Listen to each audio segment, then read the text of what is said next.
au Polysécure, épisode technique. Je suis avec Yann. Salut, salut. Ça va bien? Oui, certain, toi aussi? Oui. Good. Cette fois-ci, on va aborder le Cloud Security Center, qui est, à mon avis, un outil très important, même fondamental, surtout pour les personnes qui débutent, mais dans sa version gratuite et les entreprises plus matures avec sa version payante, justement pour nous assurer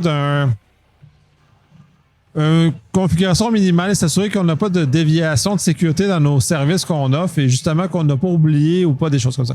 Mais je te laisse aborder ça, c'est un sujet très vaste puis on va prendre beaucoup de plaisir à en parler.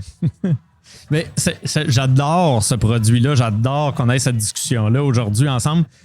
Security Command Center, c'est vraiment un de mes outils chouchous dans le stack d'offres Google Cloud. C'est vraiment un produit, puis si on retourne quelques années en arrière, quand le produit a sorti, c'était pas du tout un de mes chouchous. Il y avait du travail à faire. Maintenant, j'adore le produit. Pour moi, quelqu'un qui utilise Google Cloud et qui n'utilise pas ce produit-là, autant dans sa version gratuite ou la version payante, il a passé à côté de quelque chose. La version gratuite devrait être activée partout. C'est essentiel d'avoir ça. C'est vraiment un outil qui va nous aider à maintenir notre posture de sécurité sur l'ensemble de notre organisation. Donc, pas juste un projet, pas juste un folder, mais l'ensemble de notre organisation. Ça va nous donner une lecture claire, précise de qu'est-ce qui se passe à l'intérieur de notre organisation. Donc, un petit changement de configuration, un nouvel asset qui a été créé à l'intérieur d'un des projets. Donc, on va être capable de suivre qu'est-ce qui se passe. On le sait en sécurité. Si on n'est pas capable de savoir qu'est-ce qui est créé, qu'est-ce qui se passe, ben déjà, on part avec un coup en arrière. Ben, la visibilité est très importante. Puis ça, je l'aborde régulièrement, ce point-là, chez plusieurs de mes clients. S'il n'y a pas de visibilité sur ce qui se passe, on ne peut rien faire. C'est la base en sécurité. Il faut avoir la visibilité sur ce qui existe. Puis justement, ce service-là est un excellent moyen d'avoir la visibilité sur l'ensemble de l'offre de GCP pour un client spécifique, là. En effet, ce qui est important avec Security Command Center, de bien comprendre à la base, premièrement, l'outil a été développé par Google et est fait pour Google et il y a l'opinion Google derrière. Donc, quand on vous dit, par exemple, qu'un élément est mal configuré, c'est mal configuré selon l'opinion de Google. Ça ne veut pas dire que dans votre réalité d'entreprise, c'est pas bien. Ça se peut que ça soit correct. Je vais prendre un exemple que je vais probablement revenir 12 fois avec le même exemple. L'exemple d'une unité de stockage. Donc, un bucket chez Google Cloud de stockage. Quand on va l'activer, on peut mettre une configuration pour le rendre accessible publiquement. On l'ouvre de façon publique, tout le monde y a accès. Pour Security Command Center, c'est un gros problème de sécurité. Tout le monde a accès à cette information-là. Mais peut-être que dans votre réalité d'entreprise, c'est les PDF de configuration que vous fournissez à vos clients, puis c'est là que vous les donnez. Donc, ça se peut que ce soit correct ou des photos publiques qui sont affichées là. Donc, ça se peut que ça soit correct. Mais généralement, l'unité de stockage, on veut garder ça privé. Dans ce contexte-là, puis c'est ça qui est peut-être à remettre en contexte, puis je trouve que c'est un excellent exemple. Puis, je veux dire, un de vos compétiteurs malheureusement a été battu largement parce qu'il y a eu beaucoup de ces storages qui sont devenus publics, puis c'est devenu un élément d'un grand problème.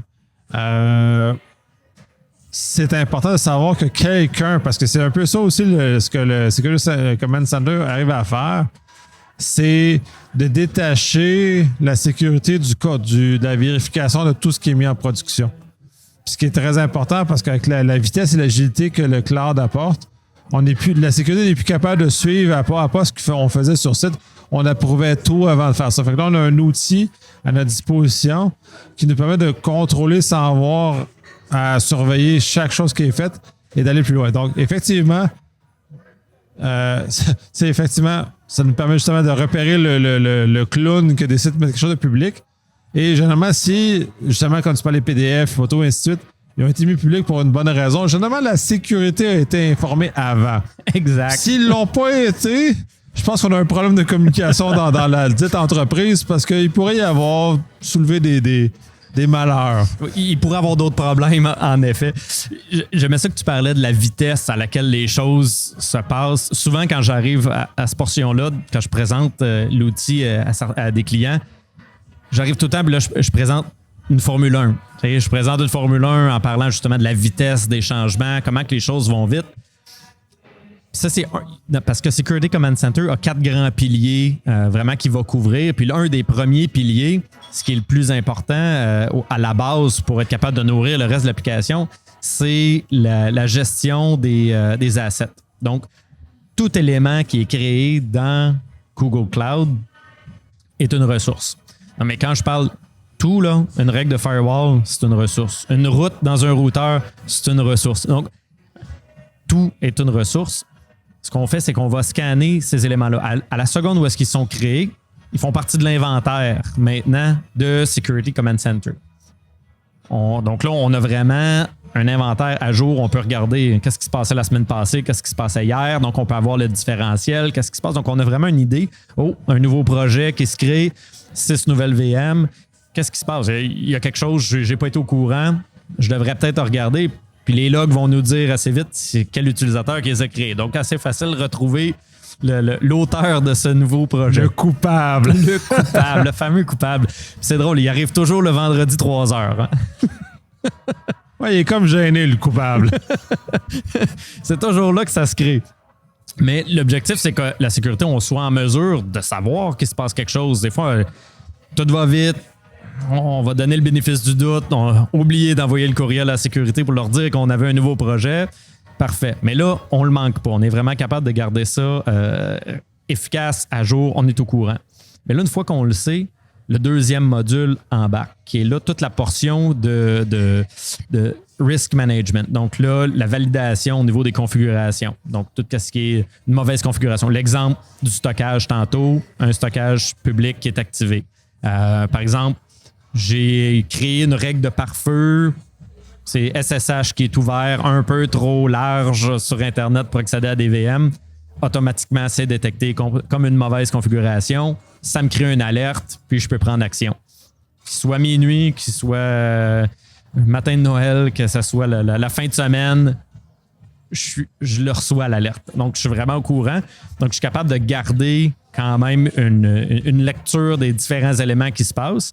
Puis c'est sûr qu'une attaque qui se passera en pleine nuit, ben automatiquement, on aurait une trace. Là. C'est le point où j'allais, c'est parce que là, c'est ça, on va essayer de contrôler les configurations puis essayer de contrôler ce qui se fait dans l'entreprise pour qu'il y ait une certaine forme de gouvernance qui s'exécute puis qu'il n'y ait pas des projets voyous qui apparaissent et qui commencent à mettre en péril l'organisation.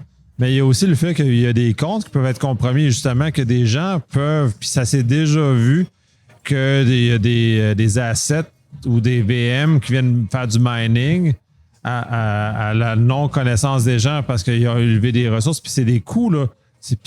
Dans ce cas-ci, c'est pas Google, les gens qui vont affronter des coûts, c'est le client qui dépense ses ressources à lui pour faire du mining pour quelqu'un d'autre. Fait que c'est très important que ça soit surveillé d'un point de vue gouvernance interne, mais aussi d'un point de vue protection d'une attaque d'un malveillant. Là. Mais en fait, ce qui est pour continuer sur ton exemple de mining, ce qui est super intéressant, c'est que par exemple, au niveau, on a une machine qui apparaît comme ça, un soir, un week-end, peu importe, on l'a dans l'inventaire. Il n'y a peut-être pas une mauvaise configuration assez élevée côté sécurité pour lever un flag, parce que ça reste une VM plus normale qui est arrivée. Par contre, le traitement qu'elle va faire dans ce cas-là du mining, puis que là, on va payer cette information-là, ça tombe sur le troisième pilier de la plateforme. La plateforme qui est vraiment au niveau du threat detection. Puis celui qui est qui est très, très fort au niveau de threat detection, c'est justement ce use case-là, le use case de mining. Quand on utilise la version premium de l'outil, la portion threat est disponible. La version, malheureusement, de façon gratuite, elle n'est pas disponible. Mais quand on paye pour la version complète, le mining est vraiment un use case qui est fait. Donc, une machine qui commencerait à apparaître, qui ferait du mining, automatiquement serait détectée comme un élément dangereux. Donc, pourrait alerter après ça les équipes de sécurité, pourrait alerter les gens qui sont de garde durant le week-end pour prendre action, ou même appeler une action automatisée pour terminer cette machine-là, puis puis éviter les coûts qui vont s'en suivre. Après ça, on va pouvoir faire l'investigation pour regarder où est-ce qu'on va. Mais donc là, on a vraiment plusieurs modules. Donc, on regarde vraiment l'inventaire. Après ça, on va regarder les configurations. Est-ce que c'est des bonnes ou mauvaises configurations? Le troisième module, au niveau des menaces. Là, on a parlé de menaces des VM. Puis la menace des VM, ce qui est intéressant, c'est que c'est pas des agents qui sont déployés dans les VM, contrairement à plusieurs autres outils. La portion, ce que nous on appelle le VMTD, le VM Threat Detector, il est installé, il est vraiment au niveau hypervisor. Donc, on fait vraiment l'analyse au niveau hypervisor, au niveau mémoire, pour être capable de détecter ces éléments-là. Ça, c'est vraiment au niveau machine, au niveau VM. Mais dans le cas d'un crypto miner, par exemple, oui, au niveau de l'hypervisor, on va le détecter, mais il y a plein d'autres signaux qui vont être autour. Donc, on a un autre module de threat detection qui est le ETD, le Event Threat Detection, qui lui va se baser un peu plus comme un SIM sur des logs. Donc, des logs au niveau network, des logs machine, des logs DNS. Donc là, il faut s'assurer qu'on a des logs activés autour de la plateforme. Lui va consommer ces logs-là. Puis on connaît pas mal toutes les destinations où est-ce qu'un crypto miner va se connecter en général ou les adresses IP malicieuses. Donc, ça aussi va être un autre vecteur qu'on va être en mesure d'aller connecter cet élément-là. Ce qu'on a vu aussi, c'est que le crypto miner n'utilise pas du tout la VM, puis il va aller s'attaquer directement au container. Donc, il va aller vraiment attaquer notre Kubernetes, va essayer vraiment d'injecter des librairies ou des nouveaux binaries à l'intérieur de notre conteneur. Et puis là, encore une fois, on a l'élément là. Pour clarifier, c'est à l'intérieur du conteneur de Google ou du conteneur du client? Le conteneur du client qui va rouler. Donc, vous avez votre instance Kubernetes avec des containers qui vont rouler à ce niveau-là. Nativement, l'agent, encore une fois, n'est pas déployé dans le container. L'agent est déjà préconfiguré, est déjà là, que vous l'utilisiez ou non, à l'intérieur de vos nœuds de votre cluster Kubernetes. Donc, quelqu'un qui va essayer, par exemple, d'injecter un binaire ou qui va essayer d'injecter un exécutable à l'intérieur de votre container, prendre contrôle, après ça, faire un reverse shell ou peu importe qu'est-ce qui va arriver.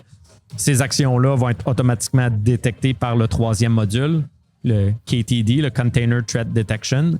Le K est probablement plus pour Kubernetes que container, mais il s'appelle container quand même. Et puis, donc là, on va être encore là sur le troisième volet en mesure de lever l'alerte pour dire qu'il y a quelque chose qui se passe de ce côté-là. Ouais, c'est intéressant de l'avoir à ce niveau-là, mais de toute façon, là, faire un petit croche, c'est quand même Google qui a inventé Kubernetes. Vous êtes quand même les créateurs de ce modèle-là, fait que c'est sûr que à cet angle-là, pour moi, je trouve ça naturel qu'il y ait ce degré de surveillance-là intégré, même si dans ce cas-ci, il est premium en termes de coût, mais il est quand même présent, puis justement, de voir les comportements qui sont associés face à ce genre-là. Puis par ailleurs, on ne devrait plus avoir de VM, on devrait avoir ça des pods, là, mais ça, c'est un autre débat. Oui, ça, effectivement, c'est un autre débat, mais je suis très d'accord avec toi. Ça, puis le serverless, on n'a pas besoin de me convaincre pour plus avoir de VM, mais bon. S'en débarrasser éternellement, mais c'est intéressant de voir que justement dans les pods, puis je pense que les gens ne mettent pas beaucoup d'énergie dans la sécurité du Kubernetes ou dans le fond, des images associées à ce genre de choses-là, parce qu'on est moins habitué.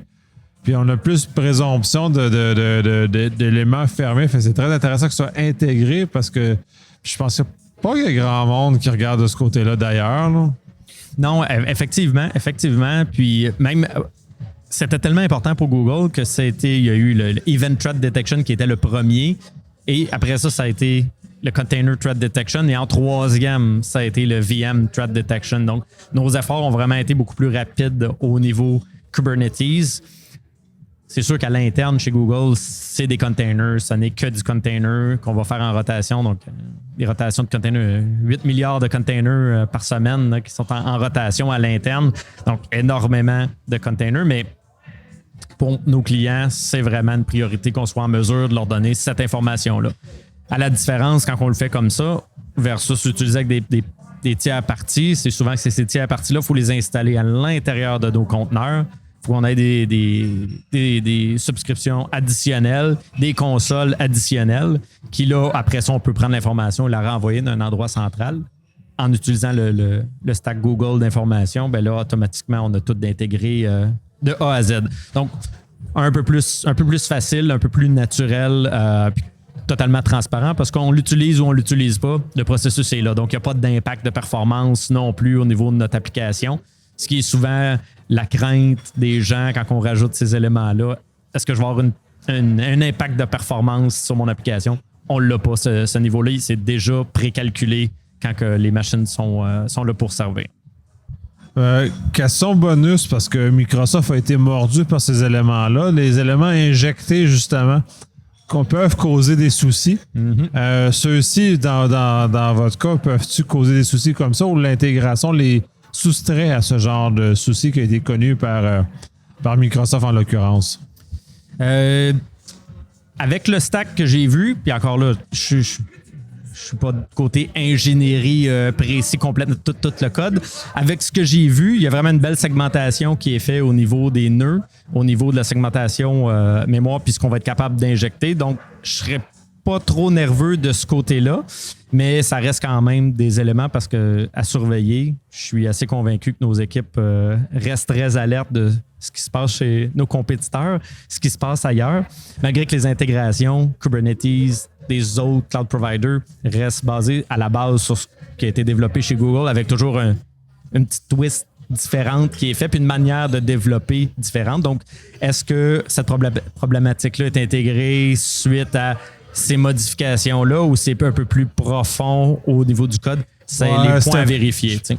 De mémoire, c'était pas autant Kubernetes qui était le problème dans le cas que je cite que les solutions PaaS qui justement avaient des agents beaucoup plus lourds en Linux qui étaient intégrés, qui présentaient un certain nombre d'enjeux qui vont mener à des cas médiatisés, disons. Mais dans ce cas-ci, mais je suis un peu moins inquiet. Je pose la question par acquis de conscience, mais vous êtes en maîtrise de la technologie, vous l'avez inventé la technologie. Fait que j'imagine que vous avez les meilleurs ingénieurs au monde qui travaillent justement sur votre technologie. Ça va de soi. Fait que je trouvais ça juste... Bon, bref. Fallait que je pose la question. Non, tu fais bien. Tu fais bien de poser la question. Question d'être honnête dans la démarche, mais au-delà de ça, mais ça demeure intéressant que vous ayez de la télémétrie au niveau des Kubernetes qui soient intégrés à même votre Security Command Center, justement, dans lequel ils ramènent ces éléments-là. Puis là, tu parlais des trois facettes, des trois piliers qui sont quand même fondamentaux. Le troisième étant plus complexe, qui était payant. Mais pour moi, le deuxième est quand même très important parce que c'est quand même un pilier de conformité. Puis là, tu parlais que oui, Google, mais d'abord, on se soumet à ce que Google croit étant la meilleure solution. Il demeure que pour la plupart des entreprises qui n'ont pas une énorme expertise en cyber, ce pilier-là, il est franchement très important parce que, puis gratuit pour la majorité, justement, nous amène à éviter de faire des erreurs puis même des oublis. Oui, non, effectivement, la portion de misconfiguration est vraiment clé chez les clients.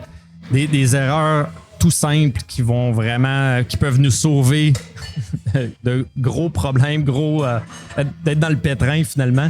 Donc, vraiment, vraiment important. C'est un élément clé, c'est certain de ce côté-là. C'est sûr qu'on peut aller plus loin parce qu'en ce moment, comme je disais, c'est la version gratuite.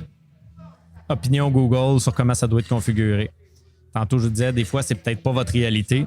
Quand on passe à la version payante, c'est encore tout nouveau, c'est encore dans les fourneaux, là. C'est encore tout chaud. On a quelques clients qui l'utilisent, donc on peut facilement amener des nouveaux clients à l'utiliser. Ça va être disponible là, dans très, très, très, très bientôt. Mais on va être en mesure de créer des modules de configuration et de validation qui sont custom. Donc, il y a ceux de Google qui sont là, mais vous allez pouvoir créer les vôtres. Donc, en fait, on regarde tout simplement les assets qui sont là, qui sont disponibles. On regarde les attributs. Et là, vous pouvez décider de mettre des règles sur ces attributs-là. Donc, est-ce que mon unité de stockage, donc encore mon stockage, est-ce que j'ai du versioning d'activer dessus? En cas, par exemple, que je me ferais crypto-locker mes fichiers, avoir quelques versions de mes fichiers, pouvoir ramener ces éléments-là n'est peut-être pas la solution la meilleure au monde, mais c'est déjà un premier niveau qui peut-être peut me ramener sur pied un peu plus rapidement. Si on pense, par exemple, est-ce que j'ai un backup de configurer au niveau cloud storage? En ce moment, ça ne fait pas partie des éléments qui sont vérifiés par Google. On peut le rajouter. J'ai vu des clients dans nos phases de bêta avec certains clients que eux, c'était très important de maintenir la nomenclature de certaines composantes. Donc, ils ont fait des règles qui validaient la nomenclature. Si la nomenclature ne suit pas, automatiquement, on lève un alerte de sécurité. Donc, ils ont été capables d'aller un peu plus loin.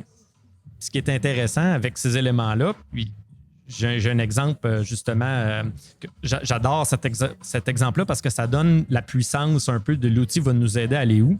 C'est la compagnie, c'est public, donc je peux en parler. C'est la compagnie Veolia en France, donc la gestion d'eau en France.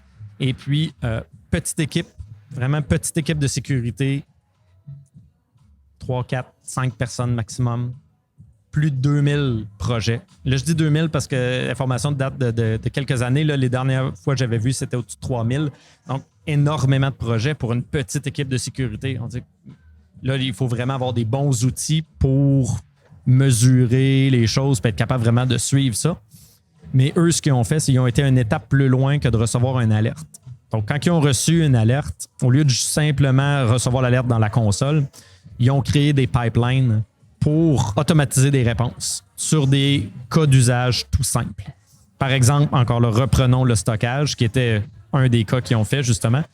Si quelqu'un crée une unité de stockage qui est publiquement accessible, ça lève une alerte. L'alerte est traitée par le pipeline et ils ont créé une cloud function. Donc, un petit bout de code qui va rouler en manière serverless, qui prend cette alerte-là, qui va l'analyser. Donc, dans la requête, on a toute l'information. Quelle unité de stockage, quand, quelle heure, quel projet. On a toute l'information. Et ils vont juste fermer en fin de compte cette configuration-là. Donc, retirer l'effet public. Donc, ils savent que peu importe qui va faire ça dans l'entreprise, ça va être réglé. Le lendemain, ils regardent qui est le contrevenant. Puis ils vont faire une petite rencontre avec cette personne-là. Mais c'est juste pour donner un exemple. Après ça, on peut faire de l'intégration. Si on a un SIM, on a un SOAR, on a un tiers qui va faire de l'investigation pour nous, on peut envoyer ces alertes-là n'importe où. J'ai fait des intégrations directement à l'intérieur de Slack, dans Teams pour être cross-platform.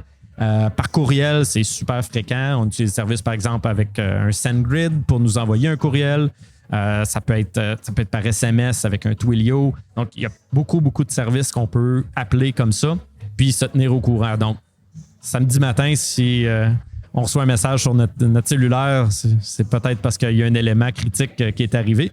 Puis encore là, on peut baser ces alertes-là sur certains filtres. Donc, on peut juste demander alerte-moi seulement pour les critiques dans tel projet ou sur tel type de ressources. Donc, ça peut être assez précis. Donc, après ça, c'est l'imagination qui peut nous amener à régler beaucoup de problèmes. Ben, c'est très intéressant que le volet automatique, moi, m'intéresse énormément. Puis, de toute façon, ça va être le prochain sujet qu'on va vraiment aborder. Dans ce cas-ci, ben, c'est justement l'exemple que tu mentionnes, c'est bon, le retrait de l'espace public d'un stockage, fermeture de port automatique ou peu importe ce que c'est fait. Puis ça revient souvent dans des cas, soit il y a eu un problème de communication dans le cas comme ça, fait que là, tu sais, quelqu'un qui a ou une erreur de configuration qui a été rattrapée. Fait, dans les deux cas, on se sauve beaucoup de troubles et de faire les médias parce que un de vos compétiteurs avec ses buckets ont fait largement les médias parce que ses clients avaient des problèmes de configuration et ont laissé traîner des informations. Fait que ces éléments-là, pour moi, sont très fondamentaux et très importants d'être mis en vigueur justement pour éviter ça. Puis, tu sais, à certains égards, Google aussi cherche la protection de l'image, ce qui était incorrect par le fait même. Donc, d'amener les gens à évoluer. Puis, tu avais un dernier volet aussi qui s'en vient, qui était justement le fait de pouvoir le traiter par projet au lieu de le traiter de façon uniforme. Oui, effectivement. Ben, en fin de compte, actuellement, dans la version, par exemple, si on prend la version gratuite fonctionne seulement au niveau de l'organisation. Donc, c'est vraiment activé là, en haut à la racine, puis va aller découler à l'intérieur de chacun des projets. Donc, on va avoir un endroit qu'on peut aller voir, c'est vraiment à la racine en haut, puis on voit l'ensemble des projets. Quand on passe à la version premium, ce qui est intéressant, c'est qu'on peut avoir des vues au niveau des folders, mais au niveau de chaque projet. Ce que j'adore à ce niveau-là, quand on fait ça, on fait un peu une segmentation, c'est que là, on est capable de déléguer une portion de responsabilité. Donc, puis je dis pas 100% de la responsabilité, mais responsabilité d'action, responsabilité de déploiement. Donc, par exemple, j'ai un département de marketing qui, eux, veulent être plus autonomes dans leur projet, ils veulent déployer leurs choses. On leur fait un dossier avec des projets en dessous, puis on les laisse un petit peu plus libres. On leur dit, par contre, vous avez un accès au niveau de votre dossier pour voir votre état de sécurité de chacun de vos projets. Donc là, ils sont responsables. Vous êtes au niveau de l'organisation, donc vous voyez leurs projets aussi. Donc vous êtes en mesure de voir où est-ce qu'ils sont.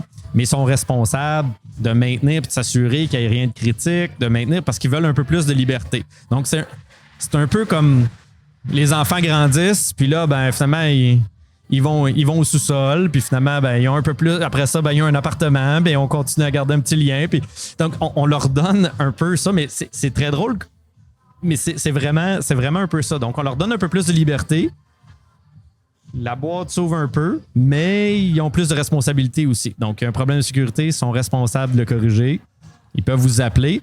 Puis ce qui est intéressant en faisant ça, c'est qu'on peut décider, là on inclut tout, mais on peut décider d'exclure certains éléments. On a un laboratoire. Ça se peut qu'on décide de vraiment isoler de façon réseau un laboratoire, mais qu'on ne veut pas le voir dans l'ensemble de nos lectures et de nos métriques parce qu'il peut venir ruiner complètement nos métriques. Surtout dans le quatrième pilier de la solution. Le quatrième pilier de la solution, c'est la conformité. Donc, mes rapports de conformité peuvent être un peu faussés si j'inclus des projets dans lesquels je sais très bien que je suis en train de faire des tests qui, eux, vont mettre en péril la conformité ou pour tester des éléments de ce côté-là. Donc, on est en mesure vraiment d'exclure ça, ce qui reste important à mentionner quand même à notre auditeur quand on va lui remettre les rapports de conformité, là, que certains projets n'ont pas été inclus. Absolument, mais cette séparation-là est saine au sens où, justement, on est capable de faire justement, le lab est le meilleur exemple que tu as mentionné. Puis, pour l'avoir vu, dans lequel, des fois, les gens ont malheureusement fait du lab en production mal séparé. Fait que ces outils-là les ont interceptés et ça a eu des conséquences quelque peu malheureuses pour ces individus-là qui ont testé des affaires en production sans en avertir personne. Mais cela étant, là, en ayant une capacité de l'exclure, puis justement, puis là, on va aborder le dernier segment qui est la conformité, mais conformité au sens là, vraiment NIST, ISO, et ainsi de suite, qui est justement très important aussi parce que beaucoup d'organisations sont maintenant redevables de ces éléments de conformité-là et doivent montrer patte blanche face à soit leurs clients, soit leurs fournisseurs, justement pour atteindre ces niveaux minimums-là. Exact. Puis, moi, ce que j'aime beaucoup avec ces éléments-là, bien, premièrement, la quantité de conformités qui sont actuellement supportées est quand même limitée. Okay? On n'a pas toutes les conformités en ce moment. L'offre va grandement évoluer en 2023, donc on va avoir vraiment beaucoup de nouvelles conformités qui vont être disponibles. Puis vous allez avoir la possibilité de créer vos propres conformités. Donc, rendu là, on peut imaginer qu'à peu près toutes les conformités vont être supportées. Par contre, là, c'est là que c'est toujours drôle parce que là, moi, je parle de conformité avec mes clients, je leur présente l'outil. Puis là, on arrive, par exemple, on passe sur la conformité PCI. Puis on dit, c'est le fun, ça va me donner ma lecture PCI. PCI, il y a énormément de contrôles administratifs. Énormément.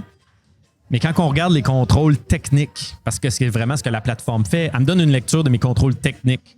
Donc, les contrôles techniques, j'en ai à peu près 19 qui sont mesurables avec la plateforme.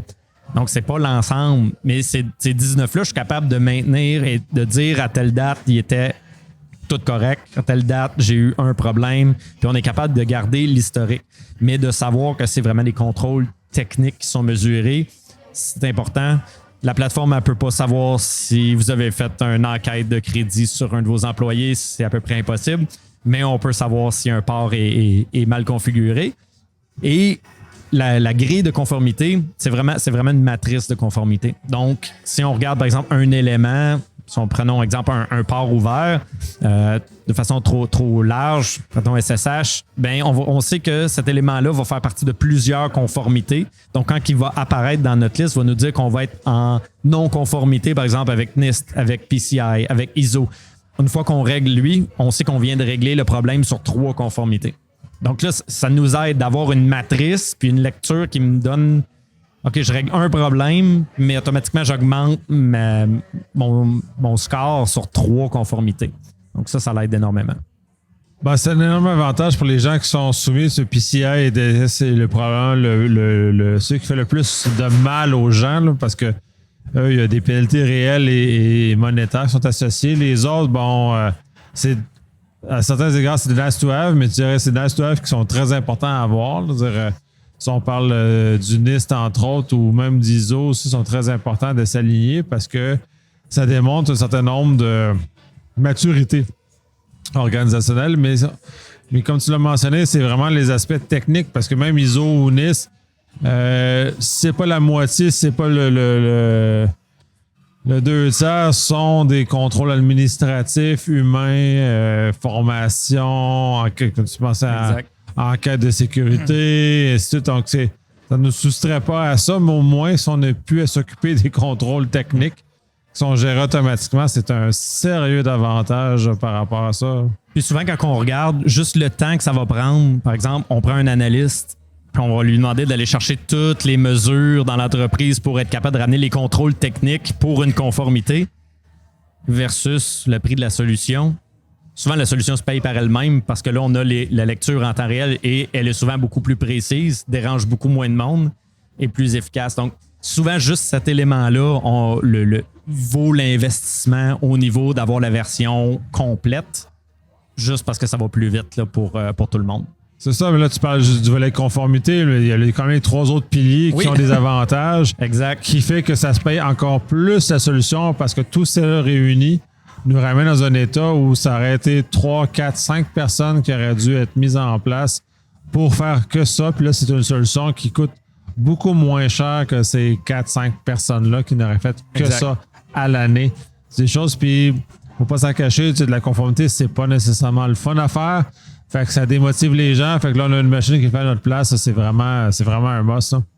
Non, c'est vraiment un bel outil. C'est pour ça que je dis c'est important que les gens l'utilisent, cet outil-là. Même si la version gratuite ne nous donne pas, par exemple, la conformité, elle nous donne quand même les mauvaises configurations qui vont être faites dans la plateforme, va nous donner l'ensemble de notre inventaire. Puis rapidement, on voit ce qu'on veut gagner, qu'on peut avoir avec ça. Puis ça l'ouvre les yeux souvent à voir qu'est-ce qui se passe. Puis un élément qui est important, on ne l'a pas mentionné encore, c'est l'intégration des autres produits Google Cloud dans Security Command Center. Parce que là, on a parlé vraiment des produits natifs dans la plateforme, dans le Security Command Center. Mais par exemple, on utilise un Cloud Armor. Ben, on peut prendre les métriques de Cloud Armor puis automatiquement les envoyer à l'intérieur de Security Command Center. Donc là, on a des métriques additionnelles. On a des dashboards additionnels qui se rajoutent. On utilise même des tiers parties. Donc, on utilise par exemple un Sysdig, on utilise certains produits Palo Alto. On fait des intégrations directes. On utilise des scanners applicatifs. On est en mesure vraiment d'intégrer les résultats à l'intérieur de la plateforme. Et là, ça me fait penser, quand on parlait de risk management dans la portion des mauvaises configurations, j'ai passé par-dessus le scanner applicatif. Il y a vraiment un scanner applicatif web qui est disponible aussi, autant la version gratuite que Premium. Premium, on va juste un peu plus loin, plus de configuration, mais vraiment un premier niveau de scan de votre application en temps réel quand elle est déployée va vous donner une lecture de est-ce que j'ai un problème X, Y au niveau de mon application. Des fois, au lieu d'aller s'acheter une application tierce pour le faire, c'est inclus aussi avec la plateforme. Donc, il faut vraiment que ça soit une application web, par contre. Elle a quand même certaines limitations, mais à défaut d'avoir aucune solution pour scanner ton environnement, c'est un excellent choix d'avoir cette solution-là en place. De toute façon, il vaut mieux avoir ça que rien du tout, là, dans tous les cas. C'est le plus qu'on peut avoir, mieux c'est. Je crois qu'on a fait quand même un bon tour d'horizon de cette solution-là. Est-ce que tu as d'autres choses à rajouter qu'on aurait mal couvert ou pas insuffisamment couvert? Et, moi, je dis, restez attentifs sur Security Command Center. En 2023, il y a beaucoup de nouvelles choses qui s'en viennent. Il y a des choses que j'aimerais vous parler, que je suis au courant, mais que... faut attendre malheureusement, mais vraiment des super features qui s'en viennent. Donc, c'est vraiment garder un œil sur cet outil-là. Il va vraiment exploser en 2023 là, sur les capacités puis l'information qu'il va vous donner. Excellent, mais merci beaucoup. Merci.